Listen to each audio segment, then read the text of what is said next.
कृष्ण और सुदामा की मित्रता की कहानी। कृष्ण और सुदामा बहुत प्यारे मित्र थे।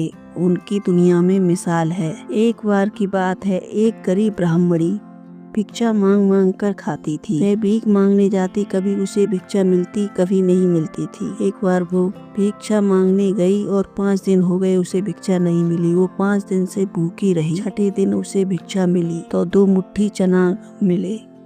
उन चनाओं को देखकर वह बहुत खुश हुई और वो चना की पोटली लेकर बहुत प्रसन्न हुई। बोली, पहले मैं सुबह को भगवान का भोग लगाऊंगी, जब इनमें से चने खाऊंगी। ये सोचकर वह अपने सिरहाने रखकर चना की पोटली और रात भर सोचती रही और सो गई। रात को चोर आए और उसकी झोपड़ी में घुस गए और चोरों ने देखी वो पोटली तो देखा शायद इसमें सोने चांदी के सिक्के हैं।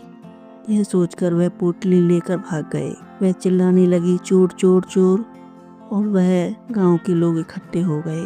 जब गांव के लोग इकट्ठे हो गए तो संदीपनी मुनि के आश्रम में घुस गए। जब उसमें छुपने को भी जगह नहीं मिली तो वो उसमें से भी भाग गए और वो चना की पोटली आश्रम में ही गिर गई। इधर ब्राह्मणी ने श्राप दिया कि जो भी इन चनाओं को खाएगा वो गरीब हो जाएगा। मेरी दिल से बद्दुआ है। फिर सुबह को गुरु माता उठती हैं और उन चना की पोटली को साफ सफाई में उन्हें मिलती है। जब देखती हैं तो वो उन चना को उठाकर सुदामा जी को देती हैं। सुदामा जी से कहती हैं, बेटे तुम लकड़ी काटने जाओ तो इन चनाओं को ले जाना, इन्हें दोनों कृष्ण और तुम खा लेना आधे आधे। सुदामा जी बोले, ठीक है माते।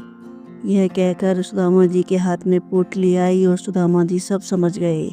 उस रहस्य को जान गए कि इस चनाओं की पोटली में दरिद्रता का श्राप लगा हुआ है। वह बोले, अगर मैं कृष्ण को दूंगा तो कृष्ण भी गरीब हो जाएगा। यह सोचकर उन्होंने सब चना की पोटली अकेले ही खा ली, कृष्ण को नहीं दी। और सुदामा उसी श्राप के कारण गरीब हो गए, आगे चल के गरीब बने हैं। ये कृष्ण और सुदामा के प्यार की कहानी है। भाइयों, इस कहानी से हमें दोस्ती की मिसाल मिलती है और हमारी सबसे रिक्वेस्ट है कि हमारे चैनल को लाइक और सब्सक्राइब करें।